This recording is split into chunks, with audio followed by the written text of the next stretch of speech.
On my previous video, I played some games that brings nostalgia to me and also discussed my thoughts on those old games that you may or may not know but has a place in my heart.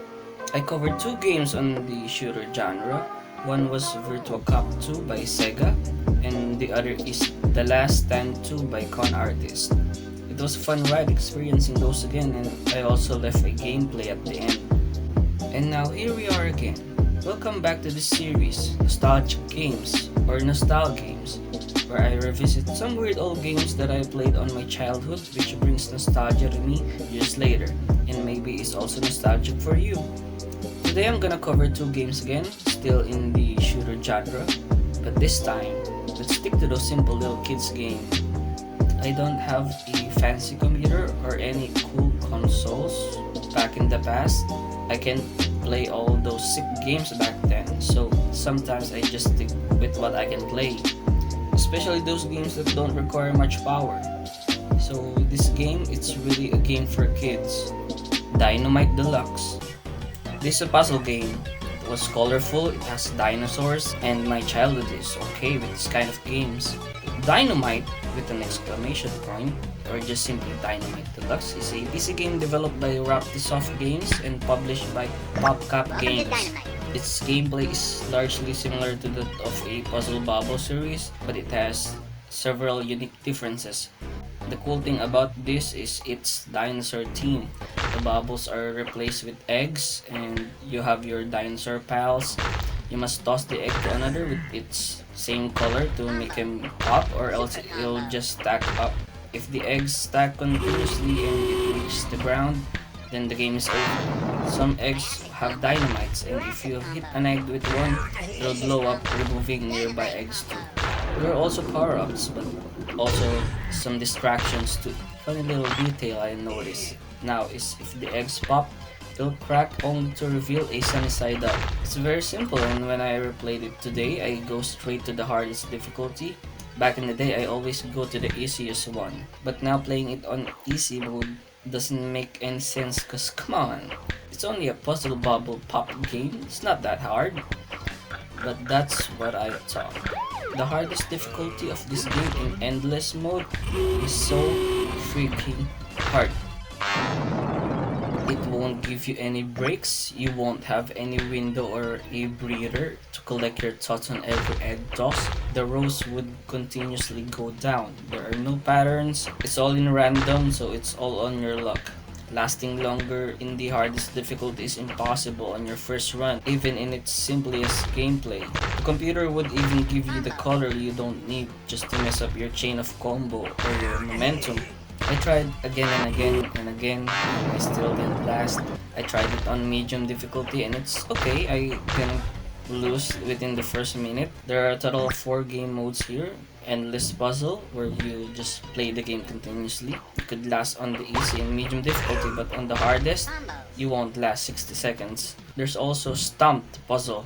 This time there's a meter. Every egg toss fills up the meter slowly, and if you fill it up, the dinosaur would stomp the rows. If the rows touch the ground right before you clear them, you lose. Another is the fossil challenge, just like the normal endless type, but now you have the fossil just hanging right there, and you kinda need to remove the eggs to release the fossil. You collect this fossil every level and you get this menu where you could combine your unlocked fossils. It's such a cool addition. And lastly, you have the time trial. This is the most boring mode you could play. You don't have a time limit though, instead you have rows that you should clear and you have a timer.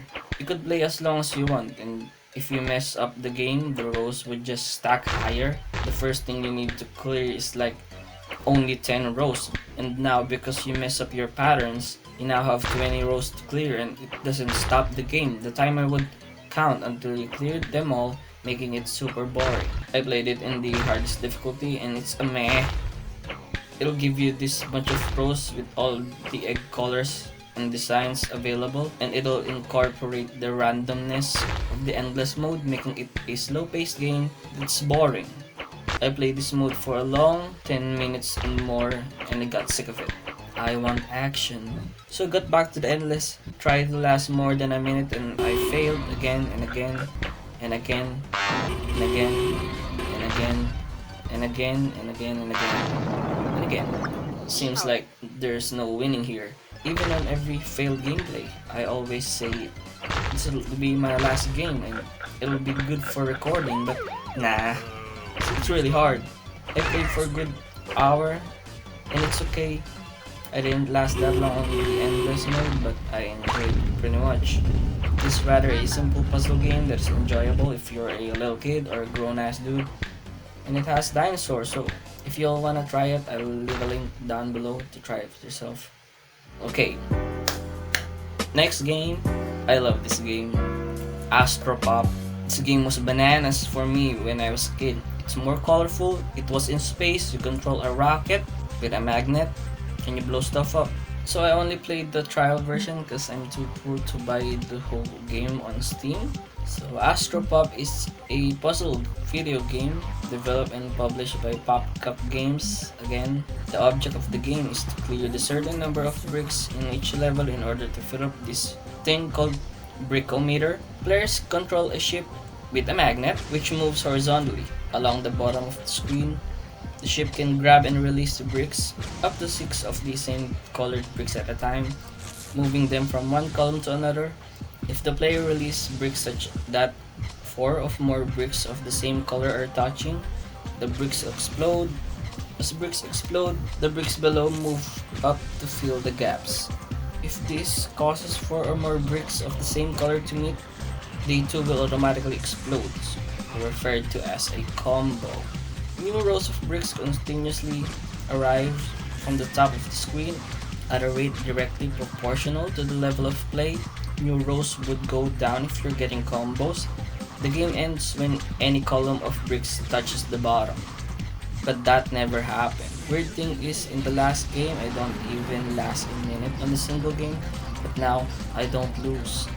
I never lose on this game and I don't know why. Maybe it was too easy, or they're just too generous on power-ups. So you start on getting bricks and throwing it up, making them go boom. You get the same color and release them on their same colored bricks to make them explode. There's also power-ups like this thing called Supercharger, when you can create explosive supercharged bricks. You can just grab and toss them to the specific colored bricks you like you could toss it into the blue brick and all the blue bricks on the screen will be supercharged, making them more lethal upon explosion. There's also the Hyper Brick, it helps in filling up the meter. Radial Bomb, which pops all adjacent bricks when triggered. Row Nuke, which pops all brick in the row when you toss it. Freeze Bomb, which temporarily stops new rows from appearing. Color Bomb, which pops all the same colored bricks when explode. It's pretty much like the Supercharger, but instead of supercharging the bricks, they all quickly explodes. Column Nuke, like the Row Nuke, but pops the entire column of the bricks. And your Super Meter. It fills up on every combo, and if it's ready, one click and you could activate it. This is damaging, like you could just click away and your ship would release a deadly blast to clear the bricks away. It depletes overuse, but you could clear the whole screen of bricks when using the super weapon, as they call it. There's also obstacles too, like the stone brick, wherein you need to pop the same colored bricks next to it to damage and remove it.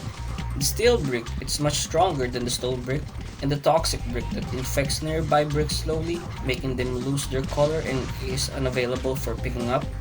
You need to destroy the bricks next to it though to remove this obstacle. When you fill up your brickometer, then the level would be completed, and it always fills up faster than you know.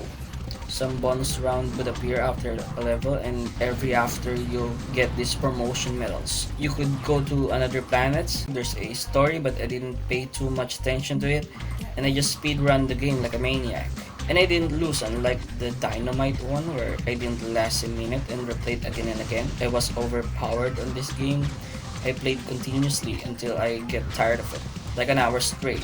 Like you could just mash your mouse button, and if it picks a certain color like the color red, and you just mash it again and again while scrolling through the columns, it won't pick up any color and it'll just pick up the color that you chose. So you could just mash it up and get all the red colors. Just release it when you're ready. Then you could just literally don't think about it and mash your way through. I played it continuously until I get tired of it. It looks awesome just by looking at it, and the colorful explosions are just mesmerizing. Like, come on, it's just a kid's game. But how come it still looks cool now? The fast-paced gameplay is beautiful and addictive. I love this game. Though after playing it for like an hour, the trial mode is finished. It gave me one hell of a nostalgia again. It's a cool kids game that I still enjoy now. If ever they remaster it, it will be a nice retro futuristic game. It's cool to revisit it from time to time when we just wanted a fast-paced game to kill time. So before I end this video, I'll leave a couple of gameplays for both games, Dynomite Deluxe and AstroPop. I'll also leave links down below for you to try it for yourself. And as always, thank you for watching this video. Subscribe if you want more of these, and I'll see you on the next one. Peace.